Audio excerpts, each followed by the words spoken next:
እሬት እሬት ያለው ሕይወት ሲቀምሱ ጣፈጠ አንተ እጅ ላይ ሲገባ ሁሉም ነገር ተለወጠ። ሐሙስ 10 ሰዓት ይመስለኛል ቪዲዮ እጄ ላይ እየደረሰ ሆሳዕና በጣም ከባድ ችግር አለ። ድምፅ ሁኝኝ የሚባሉት የተሰቀሉ ይገደላሉ ማለት ለጆሮ የሚከብድ ሰምቻ በመርዝ መገደሉ እየተቃወምን ጭራሽ ሌላ የከፋ ደግሞ የከፋ ይሰቅላል ከባድ ነበር እና አታብድም አንተ ማብራት ተከተለንም ስለምናቅ ነው 14 መርፌ ወቅቻ ቃለው በእምብርቴ ማለት ነው። ያዘዘ አካል አለ ይባላል። ያዘዘው አካል ደግሞ ያላዘዝኩም ስላለ አሁን እነሱ አላልም ካሉ እዚህ ጋር መጨቃጨቅ የምንችልበት ምክንያት ነው። ውሾቻችሁን አውጡና ግደሉ፣ ካለዛ 50 ሺህ ብር ትከፍላላችሁ፣ ካለዛ 3 ወር እስራት ትቀጣላችሁ ይባላል። እንደዚህ ለውሻ ህይወት ተጨጭሮ አሸሽቷል። 50 ሺህ ብር መክፈልን የፈሩ ሰዎች ግን በእጃቸው አውጥተው ውሾቻቸውን ለስቅላትና ለሞት ተሰልፈው እንደዚህ ከተጠለጠሉ በኋላ ደግሞ ህይወታቸው ትንሽ ጭልጭል ያለውን ደግሞ መኪና ላይ ሲኖትራክ ላይ እንደጫናቸው እዛ ደግሞ በአስጸያፊ በትልቅ ዱላ እንደላኩልኝ ወደ ፖስት አደረኩት። እኔ ፖስት አደረገው በነገር ላይ ልጁ ታስሮ ነበር። እዛ ቀን ማታ ልጆቹንም ሊገሉባቸው ነበረ። ልጁን ሲፈቱት ውሼን እገላለሁ ብሎ አስፈርመው ነው የፈቱት። እገላለሁ ብሎ በግድ እንዲፈርም አድርገው ነው የፈቱት ማለት ነው። ሰዎች መጥተው የእኛ ውሻ ተገለ የእናንተ ማይገደሉ እናንተ ማን ናችሁ የሚሉና ፉክክር ላይ ተገብተው ነበር። ግን ወደ የተደዋወለን ከሰዎቹ ጋራ ይሄ ነገር ለዓለም እንዲታወቅላችሁ ካልፈልጋችሁ አቁም። አንድ አካል እኔ አላዘዝኩም ይሄን ነገር ህገወጥ ነው ካለ እጁ ከሌለበት ይህንን ያደረጉ አካላትን ለህግ ማቅረብ አለ። ጎዳናዎችን መንካታችንን በደብሊውኤችኦ መሰረት የጎዳና ውሻ የቤት ውሻ የሚባል የለም። መግደል መፍትሄ አይደለም፣ መከተል። መንግስት የሰጠውን ክትባት በራሱ ውሸት ነው ኤክስፓየር ዴት ነው ብለው ከሚያሰሩት ማለት የእንስሳት ነበር። ለህግ አሳልፋችሁ ስጡ ሰዎች። ካልሰጣችሁ እናንተ እንደሌላችሁበት እርግጠኛ መሆን አንችልም።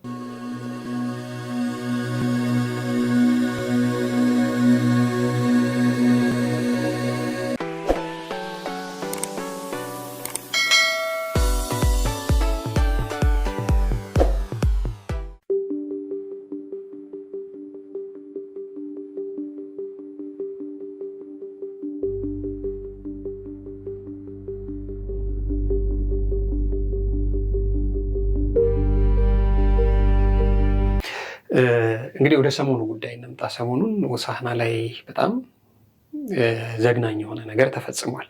እውነት ለማውራት እንደ ሰው እኔም በጣም ፌል አድርጌያለሁ። የእውነት እንግዲህ ቁጥራቸው ምን ያህል እንደሆነ ባላውቅም በጣም ብዙ ውሾች በአሰቃቂ ሁኔታ ሲገደሉ አይተናል። ታንቀው ገመድ ላይ ዛፍ ላይ እያነቋቸው እያንጠለጠሏቸው እንዳያመልጡ አድርገው በጣም አሰቃቂ በሆነ ሁኔታ ሲደበድቧቸው ምናምን አይተናል። ወይ የራሱ ምክንያት አለው። ከሱ ጋር ተያይዞ ከዛ አካባቢ ማህበረሰብ ከዛ አካባቢ አስተዳዳሪዎች ጋር በጣም ትልቅ ሰጥ አገባ ገብተሻል። አንቺ ከመምጣትሽ በፊት ጉዳዩ ላይ ፕሮግራም መስራት ፈልገን ነበር። ትክክለኛ ሶርስ ግን ማግኘት ፈልገን ምንድን ነው የተፈጠረው? ማን ያዘዘው? እነማን የትኞቹ ውሾች እነማንን ገደሉ? ምናምን የሚሉ ጉዳዮችን አንስተን ከዚህ ጉዳይ ጋር እንግዲህ ሰሞኑን በጣም ሰጥ አገባ ውስጥ ነው ያለሽው። ግን ይህንን ፕሮግራም የሚያዩ ጊዜ ሚዲያ ቤተሰቦች ነገሩን በተመለከተና የተፈጸመውን ውሾች ላይ የተፈጸመውን በጣም ሰቅጣጭ ታሪክንም በደንብ እንዲረዱት የተፈጠረው ነገር ምንድን ነው? እሺ ያው እኔ እንግዲህ ካገኙት መረጃ አይደለም ነገር ቦታው ላይ አይደለሁም እና ሐሙስ 10 ሰዓት ይመስለኛል ቪዲዮ እጄ ላይ እየደረሰኝ እና በቲክቶክ ላይ ሪኩዌስት ላይ ይመጣልኝ ሆሳዕና በጣም ከባድ ችግር አለ ድምፅ ሁኝኝ የሚለው የመጀመሪያ የደረሰኝ ቴክስት።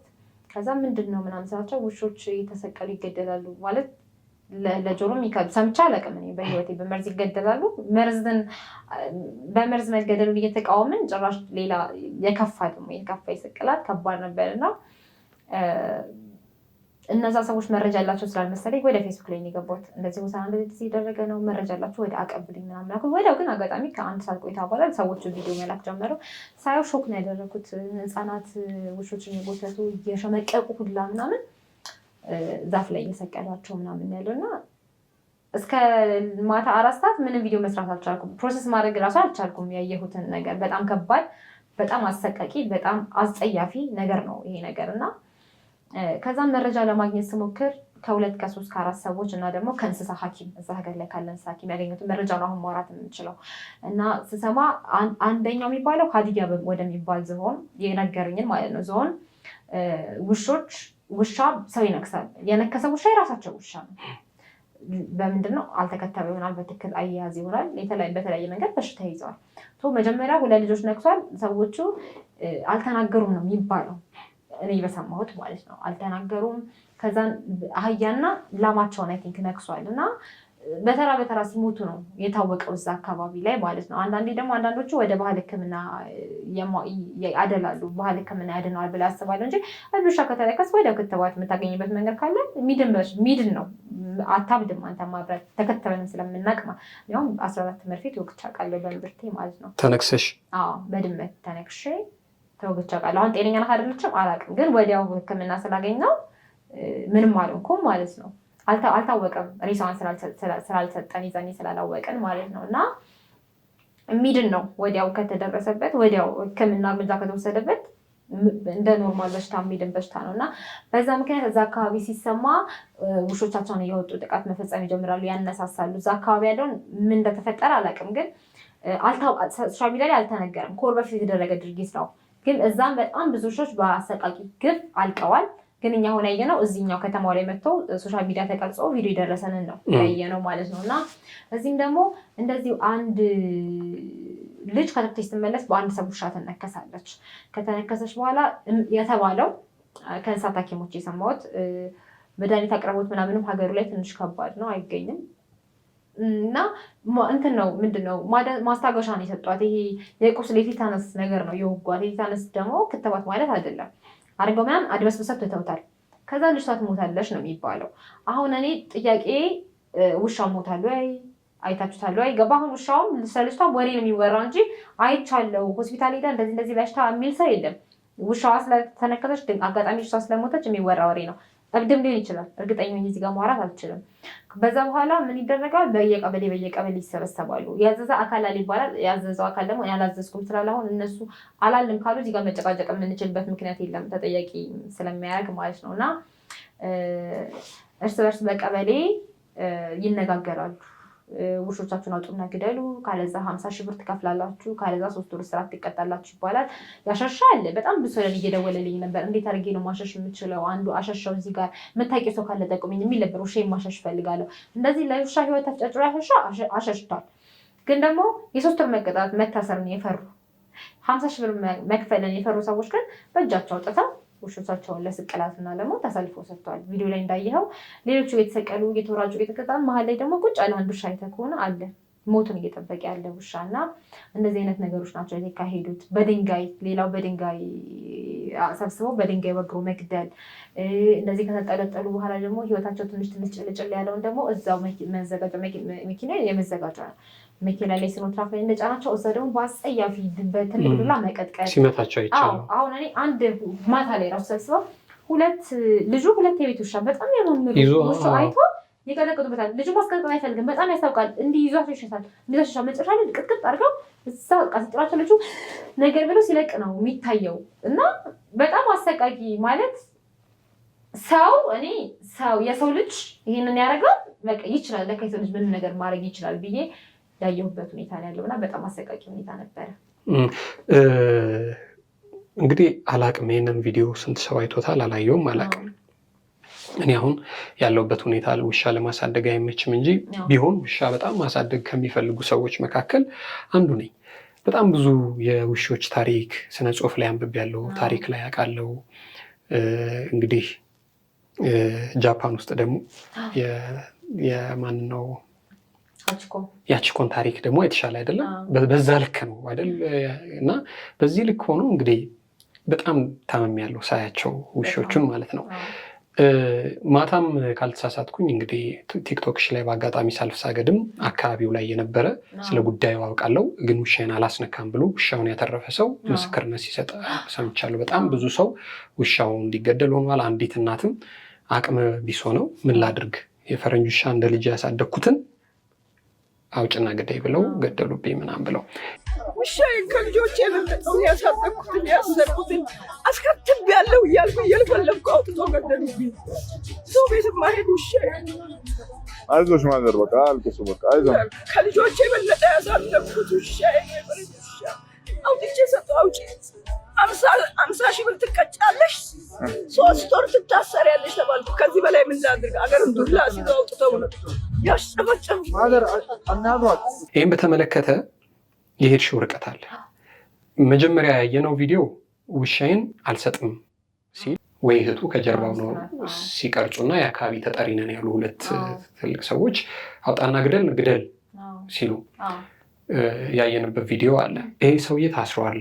እሱ ታስሮ ደግሞ እንደገና እሱም ምክንያት ሆኖ አንቺ ደግሞ ድጋሚ ቪዲዮ ለጥፈሽ እንደገና በአንቺ ምክንያት የምታሰሩ ምናምን ስትናገሪ ምንድን ነው የተፈጠረው?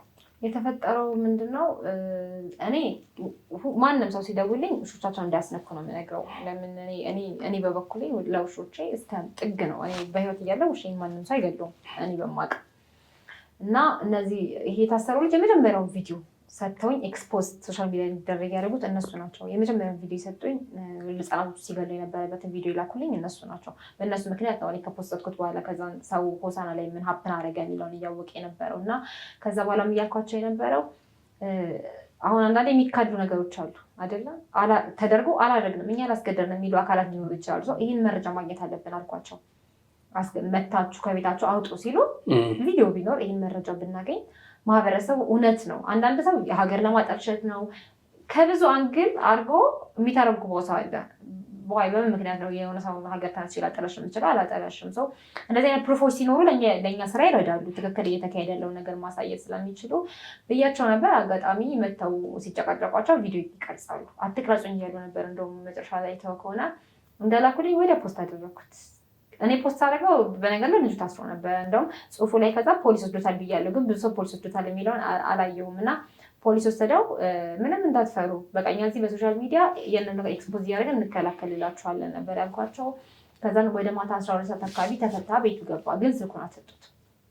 ከዛም በነጋታው ስልክህን ናውሰድ ብለው ሲጠሩት ሚስቱ ደወለችልኝ። እንግዲህ ፈጣሪ ይርዳው ጠርተውታል፣ ደግሞ እዛው እንዳያስሩት ድጋሚ እያለችኝ ታሰረ።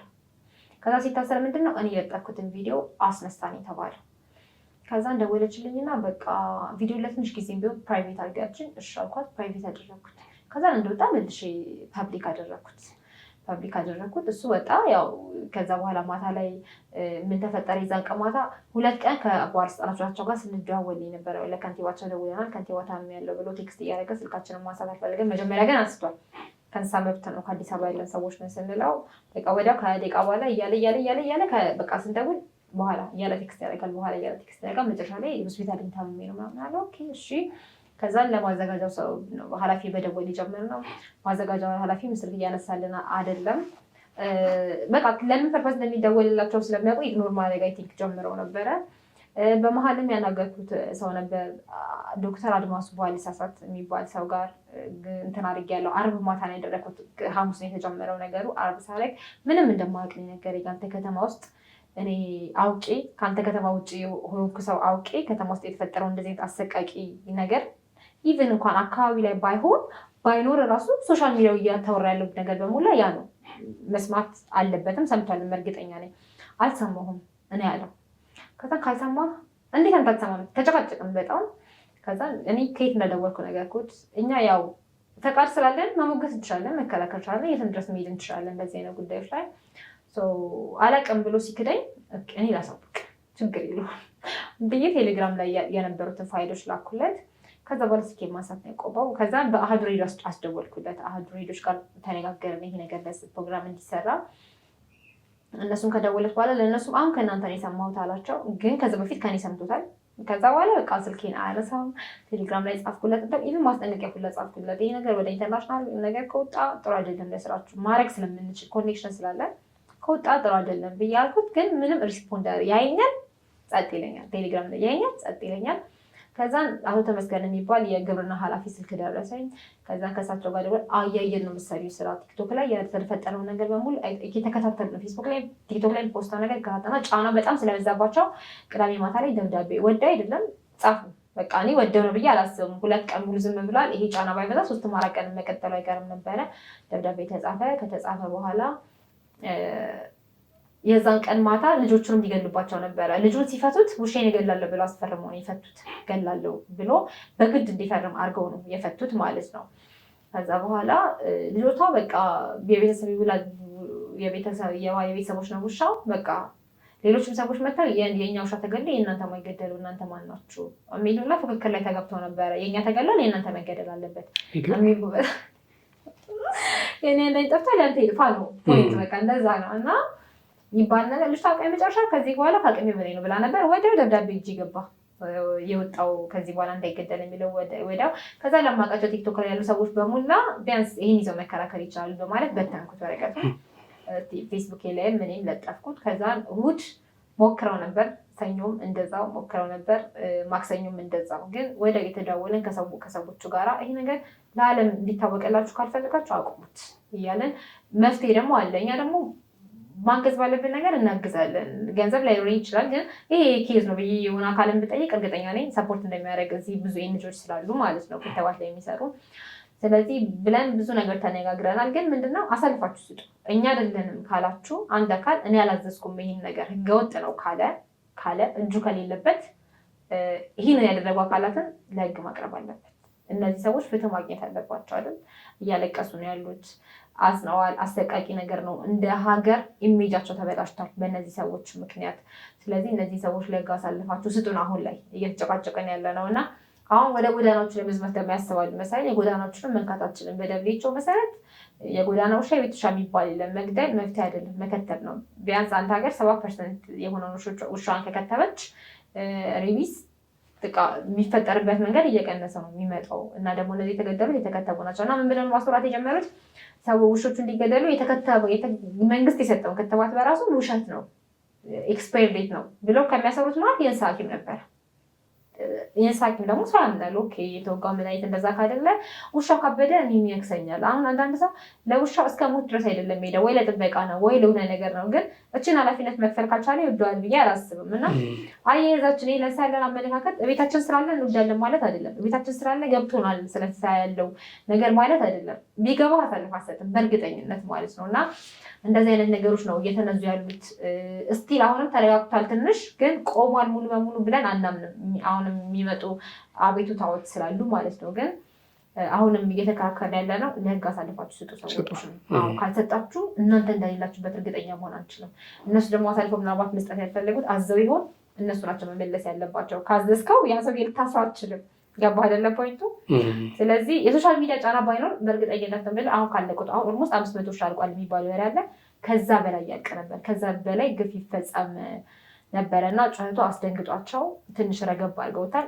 ግን አሁንም ሰዎቹ ለህግ ቀርበው ካልተቀጡ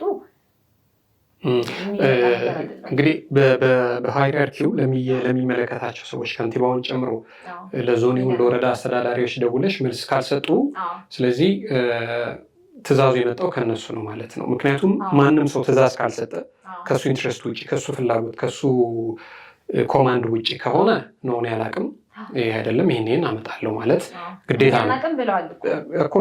እስካሁን ግን የቀጡት አካል የለም። ለህግ አሳልፎ የተሰጠ ህዝብ የሚያውቀው ነገር የለም። ገባ? እሱን ነው የምልሽ። በዚህ ልክ አንድ ዞን አንድ ወረዳ ላይ አንድ ከተማ ላይ በዚህ ልክ የከተማ አስተዳደሩ የዞን ይሁን የምናምን የክፍለ ከተማ ይሁን የምናምን ተጠሪዎች የማያውቁት ነገር በዚህ ልክ በጣም ቫስት የሆነ ነገር ሊካሄድ አይችልም። በታሪክም በጣም ሊካሄድም አይችልም። እነሱ ሳያውቁት ተካሄደ ማለት እየሰሩ አይደለም ፎር ሹር ከተማ ውስጥ ያሉ። ምክንያቱም እንግዲህ እኛ እዚህ አዲስ አበባ ሆነን እሱን አየን። እዛ አካባቢ ያሉ ሰዎች የማህበራዊ ሚዲያ ሚቹዋል ፍሬንዶቻቸው የዛ አካባቢ ሰዎች ናቸው። ስለዚህ ብዙ ተጠያቂነት የሚያመጣ ጉዳይ አለ። ግን ትልቁ ጥያቄ የውሻ ሁሉም እንስሳ የመኖር መብት አለው። አንድ በሽተኛ የሆነ እንስሳ የሚድን ከሆነ ይታከማል፣ የማይድን ከሆነ ምንም አማራጭ ስለሌለ ለሰው ህይወት ስለሆነ ፕራዮሪቲ የሚሰጪው ሜርሲ ኪሊንግ የሚባል ነገር አለ አይደለ? በሜርሲ ኪሊንግ ተገድለዋለሽ።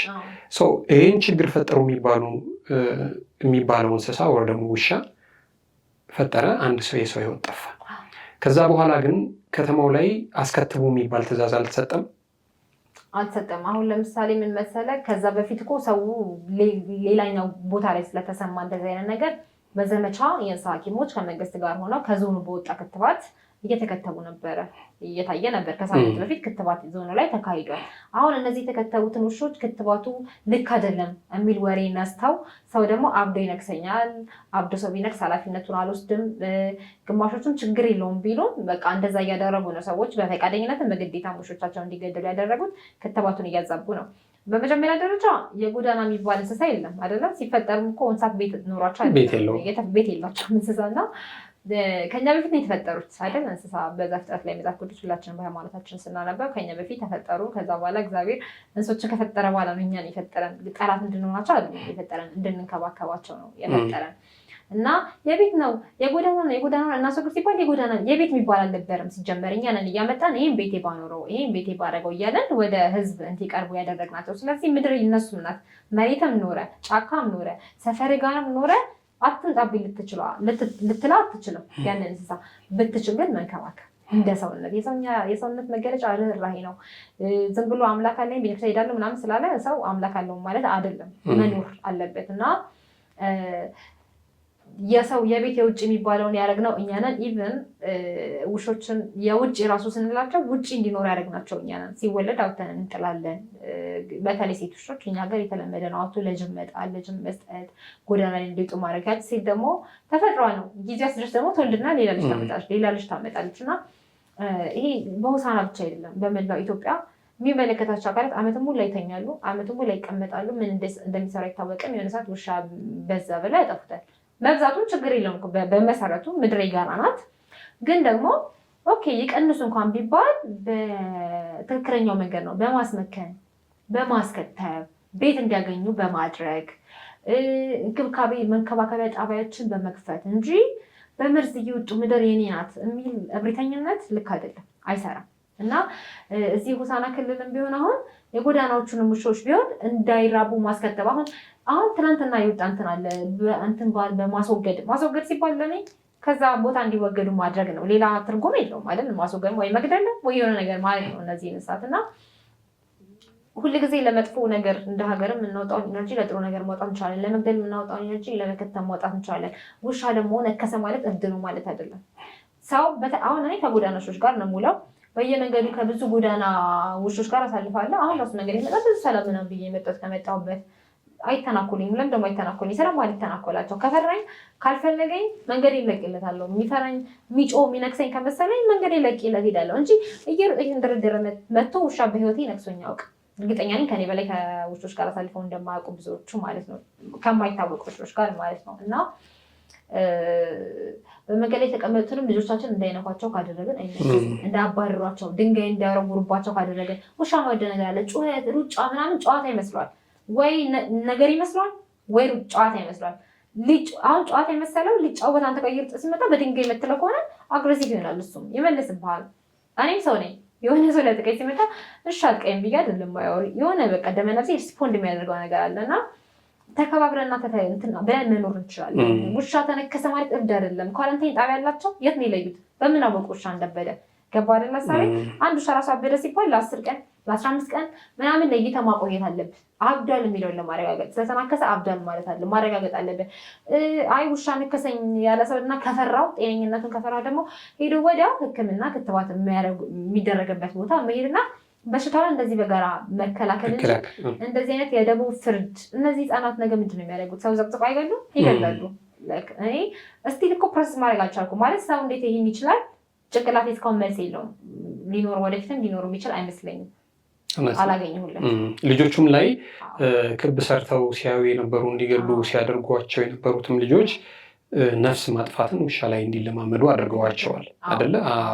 ምክንያቱም ሰው ማዘንን ለነፍስ ምናምን የሚጀምረው ህፃናት ገና ከዚህ ከፔትስ ነው አይደለም? ከምናምን ከድመት ከምናምን ነው አይደል? እና እሱን ነገር በጣም እንትን እንዲሆኑ አድርገዋቸዋል። እኔ ልክ ነው ብዬ አላስብም። እንደ ሰው እንደ ጋዜጠኛ አለ እንደ ሰው እንደ ጋዜጠኛም ቢሆን እንግዲህ መብት አላቸው ምናምን የተፈጸመው ነገር ልክ አይደለም። በዚህ ልክ ግን አሁንም ኃላፊነት ወስደው ይህንን ያዘዘው አካል ይሄ ነው ብለው ምክንያቱም እነዛ የመንደር ተጣሪ ነን ውሻ ነው ጣና ግደል ምናምን የሚሉ ትላልቅ ሰዎች ያዘዛቸው ሰው አለ። ስለዚህ እነሱ ማን ያዘዛቸው እንደየደረጃቸው ሊጠየቁ ይገባል። እውነት ነው ነገሩ ወደ ዓለም አቀፍ ሶሻል ሚዲያ የያዘው ነገር ንቅሳት ነው። ሶሻል ሚዲያ ታቱ የሚባል ነገር አለ አይደለ? ሶሻል ሚዲያ የሚባል ነገር እስካልጠፋ ድረስ ይሄ አካል ላይ ያለ ንቅሳት በቴክኖሎጂ ይጠፋል፣ ያኛው አይጠፋም። ስለዚህ ለኢትዮጵያም እንደ ሀገርም እንደ ክልልም የሚያመጣው ገጽታ በጣም ኔጋቲቭ ነው። ከቱሪዝም አንጻር ሃኒባላ ቢዝ የሚደረግበት ነገር አይመጡም። እሱን ነው የምልሽ። በጭራሽ አይመጡም። ከእንደገና ደግሞ የሀገር ኢሜጅ ያጠለሻል፣ ያበላሻል። አሁን እንደዚህ እንደ ሀገር ጠባሳ ነው። አንድ ሰዎች አይምሮ ውስጥ የገባው ነገር አሁን እኔ በቃ እነዚህ ልጆችን ሳይተው እዛ ሰው ተሰቅለው የተቃጠለው ነው ጭንቅላት ውስጥ ወደ ይመጣል። ገባ አይጠፋም። እያንዳንዱ ቦታ ላይ የተቀመጡ ነገሮች አይጠፉም። ከእንደገና ደግሞ ህጻናት እንደዚህ ባለማ ሴሪያል ኪለር እኮ ማለት ህፃን እያለ እንደዚህ አድርጎ ነው ብዙ ሴቶችን በመድፈር ብዙ ሴቶችን በመግደል የሚታወቁ ዓለም ላይ ታዋቂ ዓለምን ያስቸገሩ ሴሪያል ኪለር የሚባሉ ሰዎች እንስሳ ላይ የተለማመዱትን ነገር ነው እየፈጠሩ ያሉት። እና ምንም ጥያቄ እኔ ህፃን ሆኜ በግና በላይ ተረድ እያልኩ ሳለቅስ ነበር ትዝ የሚለኝ። አሁን ጭራሽ ውሻን ቆም ሰቅል መጣ ማለት ጀመርኩ። ለምን እኔ በሬና በግና ዶሮ ቤት መታረድ ያቆመው በእኔ ተነሳ ነው። ስለማለቀስ እንዴት ታረዳ ብዬ ስለምጮህ ህፃን እያለሁ አሁን እኔ ቬጅቴሪያን እና እንደዛ ነበር። እና እንደዚህ የሰቀቀን ድምፅ እኔ ቪዲዮ ናይቼ እኮ 4-5 ቀን ታምሜ እኮ ስቲልም ጭንቅላት ውስጥ ብዙ የሚፈጥርብኝ ትራውማ አለ። ግን አሁን እኛ ሀገር ላይ የተፈጠረው ነገር በጣም የሚደንቀኝና እንግዲህ ይሄ ታሪክ ከመፈጠሩ በፊት ያ ትራፊክ አለ አይደል? ማነው ሳጅን ኦር ምናምን አይደለም ይርነቃቸው ማድረግ አለ አይደለም? እና እንግዲህ አሁን ያ አንድ ትራፊክ መሀል መስቀል አደባባይ ላይ በዛ ልክ ለአንድ ውሻ ኬር አድርጎ አይደለም? እሱን አይተን ተገርመን ተደንቀን ባለበት ሰዓት ይሁነኝ ብሎ 500-600 ውሻ በከተማ ደረጃ የሚያስገድል አመራር ደግሞ ማየት በጣም መክሰር ነው። እነዚህ በጣም የሆነ ፓራዶክስ የሆኑ ሁለት ነገሮች የገጠሙኝ በጣም እንዳዝን ያደረጉኝ እሱ ነው ያለው ነገር ያሳዝናል። እንዳልሽው ደግሞ ለእንስሳት የማይጨነቅ ሰው ያለበት አካባቢ ማንኛውም ቱሪስት መምጣት አይወድም። እነሱ ደግሞ በጣም ለውሻ ለእንስሳት ያላቸውን ነገር ስለምናውቅ ማለት ነው። እንደ ማህበረሰብ የአካባቢው ማህበረሰብ በብዙ ታሪኩ ሰምተናል። እንግዳ ተቀባይ ነው፣ የዋሆች ናቸው ምናምን። ሆሳዕና ሲባል ማየት ከምፈልጋቸው ከተሞች ውስጥ አንዱ ነው። እኔ ግን ያንን ማህበረሰብ አይወኩሉም ነው የእኔ ጥያቄ። በጀነራላይዝ ተደርጎ የአካባቢው ማህበረሰብ መሰደብ የለበትም። ውሻቸውን ያጡም ነዋሪ ናቸው፣ የዛ አካባቢ ማህበረሰቦች ናቸው። እና ይሄ በጣም ትልቅ እንትን ነው። ግን ጉዳዩ ምንድን ነው? አሁን እልባት አግኝቷል? አንዴና ለመጨረሻ ይቁም ተብሏል ወይንስ ደግሞ እንደው እፍ ተብሎ የነደደው እሳት እስኪጠፋ ነው? በእኔ እይታ አላቆመም። ለምን አሁን ትላንትና ራሱ ከእንስሳት ሐኪሞች እንደሰማሁት ብዙ ሰዎች እየደወሉ ነበር ክትባት የለም ውሻ ይገደል ምናምን። እና እኛ ደግሞ የዛን ቀን ጠዋት ከከተማው ግብርና ጋር እኔ አይደለሁም ባልደረባዬን አስደውዬ ምክር ሰጥተነዋል። እኛ በዚህ መንገድ ልንረዳ እንችላለን፣ ኢቨን የቤቶቹን ብቻ ሳይቀር የጎዳናቸውን ክትባት ልናስመጣ እንችላለን ባለበት ሰዓት ማታ የወጣው ዜና ደግሞ በእነሱ መግለጫ ነገር ነው። ከህዝቡ ሲሰማ ደግሞ አሁንም እያስቸገሩ ነው ሰዎቹ። አሁን ደግሞ ምንድነው መታሰር ይቀር አትሰሩ፣ ግን ክትባት የሌለውን ውሻ ግደሉ። ክትባት የሌለውን ውሻ ራሱ መግደል አይችሉም እያለን ነው። ዓለም አቀፍ ህግ አለ። ክትባት የሌለው ውሻ ካልተከተበ ባለቤቱ ነው መቀጣት ያለበት። ለምንድን ነው ውሻው የሚቀጣው? ለምንድን ነው እንስሳ የሚቀጣው? ያላስከተበው ሰው ኦኬ ይሄ ቅጣት ይጣልብሃል፣ ቶሎ አስከትብ፣ ጊዜ መስጠት አለብህ ምናምን። ከተማ ላይ ያሉ ክትባት ቦታዎች ትንሽ ሊሆኑ ይችላሉ። ስለዚህ ጊዜ መስጠት፣ በዚህ ስኬጁል ወጥቶላቸው አስከትቡ እንደዚህ መባለው እንጂ አለበት። ካላስከተብኩ ገላለሁ አያስኬድም። በምንም መልኩ አይሰራም። እና አሁን ጠፍታል ብለን አናስብም። እንዲህ እያሉ ነው እነሱም ያን ያህል ወስነዋል ብዙ ነገሮች ላይ ብለን አናስብ። ለዛ ነው አሁን ፑሽ እያደረግን እኮ ያለ ነው። እኔ አሁን በሳወራቸው ይሄ ነገር እስካልቆመ እኔ ሶሻል ሚዲያ ላይ በዚህ ጉዳይ አታጡኝ ብያቸዋለሁ በስልክ። ይሄንን ካላደረጋችሁ እኔም ይሄንን እያልኩኝ በየቀኑ ማስታወሴ ለህዝቡ እንዳይረሳው ማድረጌን አለማድረጌን አላውቀውም። ግን አለን እዚህ ጋር ስትደርሱ እኛም እናቆማለን፣ በጋራ እንሰራለን። ግን ይሄን እስካላደረጋችሁ ድረስ አይቆምም። ይዞ ወደ ኢንተርናሽናል ሌቭል ሊሄድ ይችላል። ነገሩ ሊሄድ ይችላል። አሁን እንዳልሽው ነው እንግዲህ መጠየቅ ያለበት ውሻውን አሳድጋለሁ አሳድራለሁ ያለው ሰውዬ እኛ የምናውቀው ሰርተፍኬት ይኖረዋል አይደለም።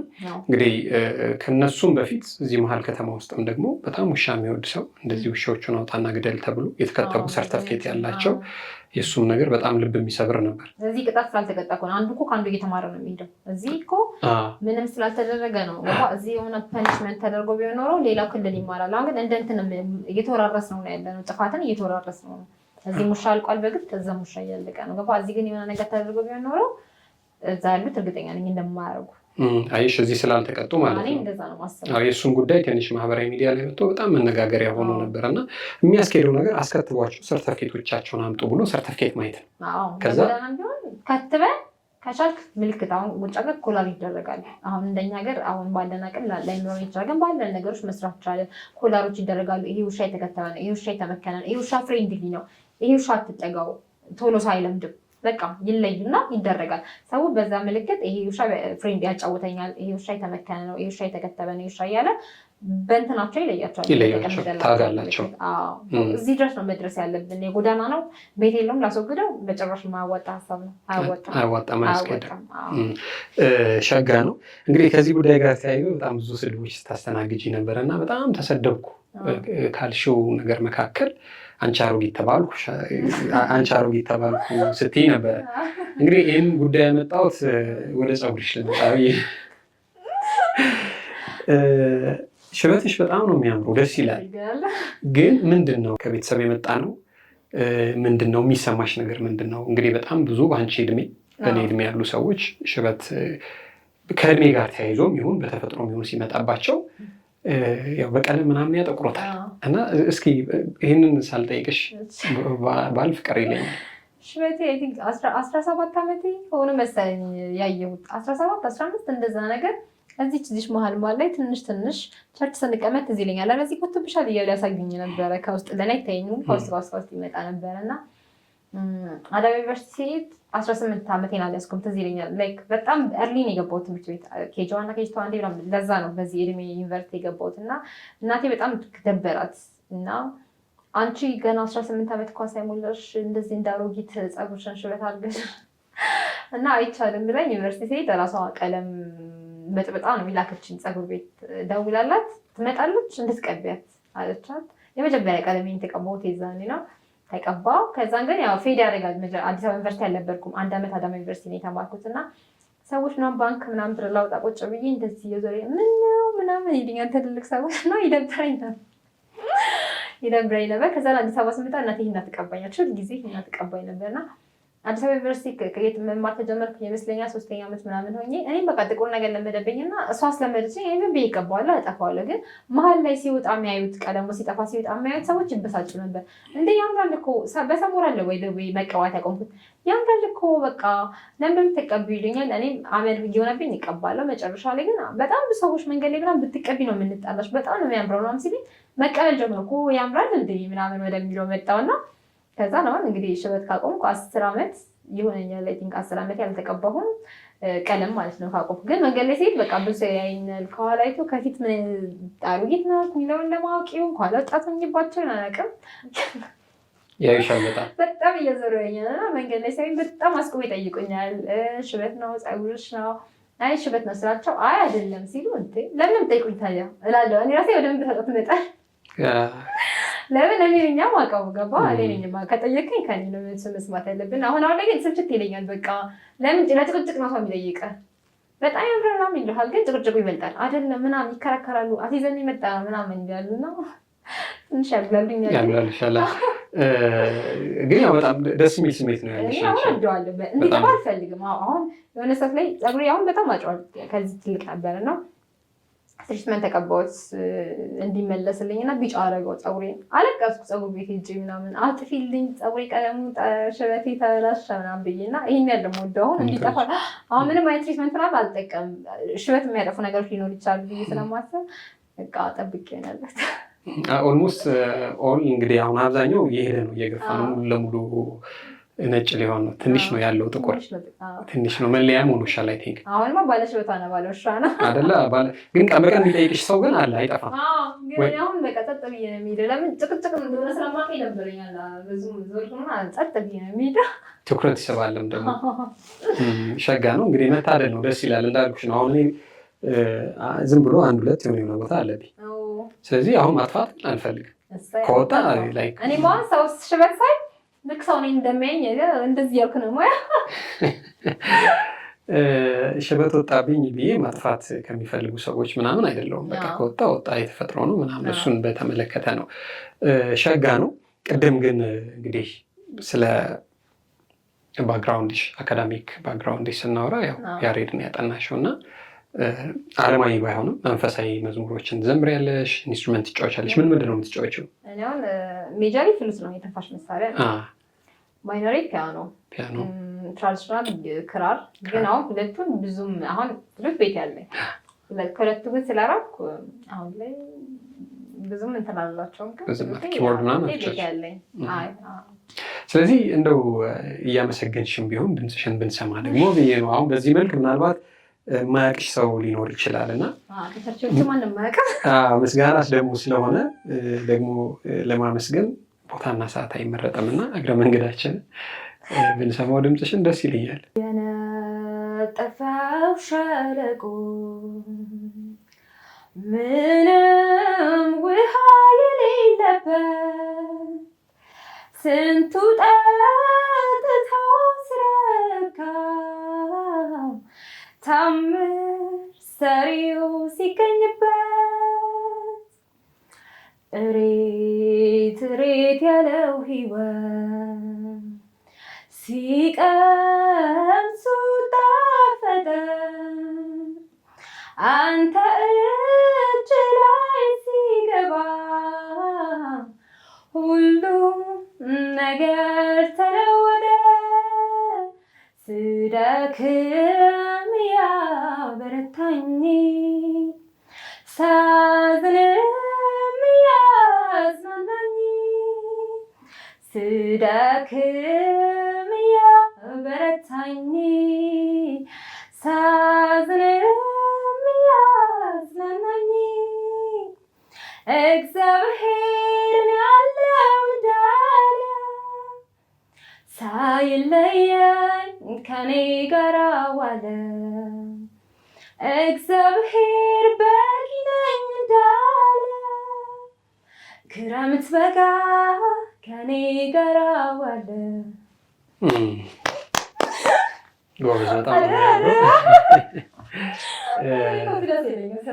በጣም ነው የሚያምረው። መጨረሻ ላይ ማለት የምትፈልጊው ሰዎች ስለአንቺ እንዲያውቁልሽ የምትፈልጊው ነገር በዚህ አጋጣሚ ማስተላለፍም ማመስገን እንፈልጋለሁ የምትይው ነገር ካለ? በመጨረሻ መናገር የምፈልገው ነገር መጽሐፍ ቅዱስ ጻድቅ ለእንስሳ ነፍስ ይላል፣ የኃጢአተኞች ምህረት ግን ጭካኔ ነው ይላል እና እስከዛ ድረስ የኃጢአተኞች ምህረት ጭካኔ ነው ሲባል አንደርስታንድ አላደረኩትም። በሆሳዕና አንደርስታንድ ያደረኩት እውነት ለመናገር ማለት ነው። እና ሁልጊዜ ገርመኝ ነበር ምን ማለት ነው የርህራሄ ጭካኔ አለ እንዴ ማለት አንደርስታንድ ያላደረገውም ቃሉን ግን ሁልጊዜ ፕሮሞት አደርገዋለሁ መጽሐፍ ቅዱስ እንደዚህ ይላል ብዬ እና ሰውም እንስሳም የእግዚአብሔር ፍጥረት ነው። አንዱን ለመጥቀም አንዱን መበደል ማለት ነው። አሁን የገባኝ ነገር የአንዱን ህይወት እጠብቃለሁ በሚል የተዛባ እሳቤ ደግነት ይመስላል እኮ ለሰው እየተቆረቆረን ይመስላል፣ ግን ጭካኔው ይሄ ማለት ነው በቃ በትክክል ቃሉ እና እግዚአብሔር ለፈጠረው ለሰውም ለእንስሳም ደግ እንሁን። ከደግነት የሚቀርብበት ሁልጊዜ ለመጥፎ ነገር ልንጠቀማቸው የምንችላቸውን ኢነርጂዎች አምተን ለጥሩ ነገር ብንጠቀማቸው መልካም ነው። ቤተክርስቲያን መሄድ እግዚአብሔርን አውቃለሁ ማለት አስተሳሰባችንን ካለወጠው ማለት ባንሄድ የሚለውን ነው የምመክረው።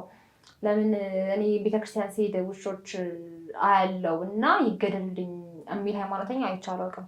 ገባ? እግዚአብሔር የፈጠረውን ፍጥረት እግዚአብሔርን ለማምለክ ነው የምትሄደው። እግዚአብሔር የፈጠረውን ፍጥረት እዚህ ጋር እንዲገደልልህ ትፈልጋለህ። ሀው ምንድነው ቤተክርስቲያን የምትማረው ነገር ልክ አይደለም። እኔ በእኔ ሃይማኖት ማስተላለፍ የምፈልገው መልዕክት በተለይ ለአብያተ ክርስቲያናት ለካውንስሉ የሌላ ሃይማኖት ስላይደለው ሃይማኖት ማጠልሸት ነው ሊባል አይችልም። ፕሮቴስታንት ነኝ እኔ። ስለዚህ ለእንስሳት ያላችሁን ቤተክርስቲያናት አመለካከት ሰው ላይ እንድትሰሩ። እኔ ባደግኩበት ቤተክርስቲያን አንድም ቀን እንስሳትን ከባከቤ ለእንስሳ ጻድቅ ሆኜ እንስሳን እግዚአብሔር የፈጠረው የሚባል ትምህርት በህይወቴ ሰምቼ አላውቅም። እንግዲህ አሁን እስካለሁበት እድሜ ድረስ ሌሎችም ሰምተው ያውቃሉ ብዬ አላስብም። ትኩረት አናደርግም። ቤተክርስቲያን ፎከስ አድርጋ የምትሰራው ሰው ላይ ነው።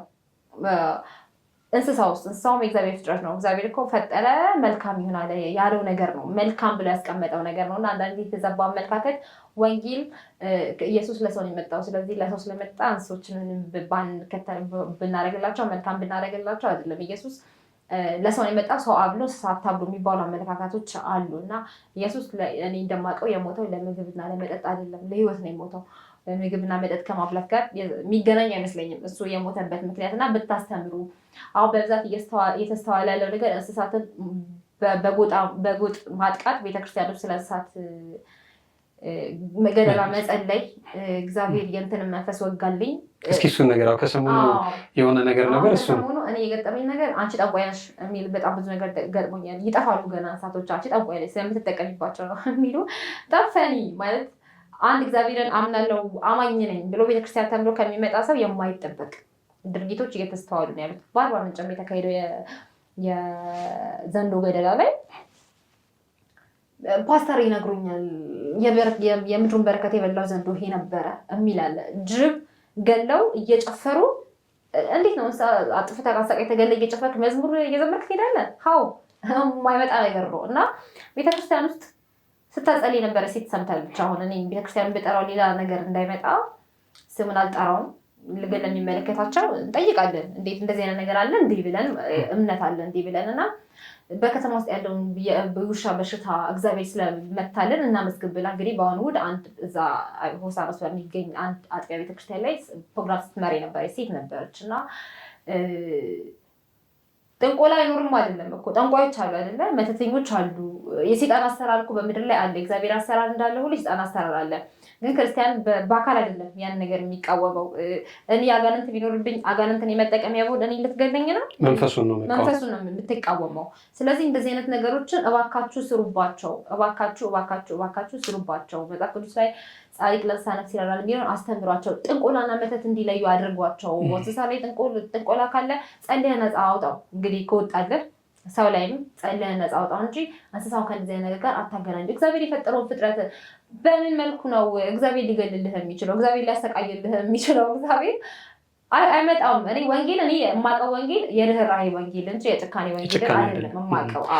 ክርስቶስ በምድር ላይ ይሄን ያደርጋል አያደርግም? እንደውም ያዝንላቸዋል፣ ይራራላቸዋል እንጂ አሰቃያቸውና ግደሏቸው አይደለም። እና አንድ የተማርነውን ወንጌል መለስ ብለን ብናስተምር ሰዎች እንስሶች እንዲከባከቡ ቤተክርስቲያን ውስጥ እናስተምር። ሰው ቤተክርስቲያን ካልተማረ የት ሊማር ይችላል? ዋና እኮ እንትናችን ምንድን ናቸው?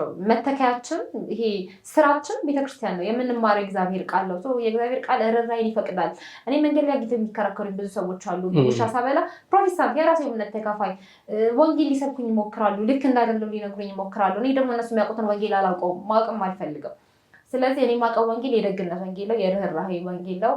እባካችሁ አብያተ ክርስቲያናት ካውንስል ስሩበት። በተለይ ክልል ከተሞች ላይ እየተካሄደ ያለው በእንስሳ ላይ እየተፈጠረ ያለው ጥቃት ላይ በብዛት እንደዚህ አይነት ወሬዎች ይስተዋላሉ። ከሴጣን ጋር በማገናኘት እና ጭራሽ ቤተክርስቲያን የሚጸልይበት ሁላ ርዕስ ሆኗል። እና እባካችሁ የርህራሄ መንፈስ ህዝቡ ላይ እንዲያደር አስተምሩልን። ግን እንደዚህ ብላ ጸለየች መድረክ ላይ እና ጓደኛዬ ናት አባቷ እዛ ቦታ ላይ ነበረ መጥቶ እንደዚህ ከኋላ ብሎ ሲላት እሷ ጦሰች በቃ ብላ ላይ የነገረች። መልካም በጣም ነው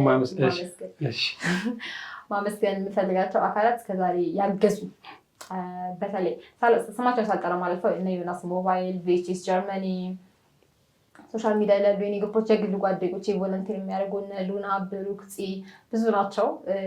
ግን በድርጅት ደረጃ ዮናስ ሞባይል፣ ኢትዮጵያን አኒማል ዌልፌር፣ ቬቺስ ጠርቼዋለሁ። ቤተሰቦቼ በጣም በቃ እንትን ምንድን ነው ባያምኑበትም ልጃቸው ስለሆንኩ ያምኑበታል። ገባህላ ይደግፉኛል እና በጣም እናቴ በጣም ነው የማመሰግንሽ። በጣም ነው የምወድሽ ሁላችሁ።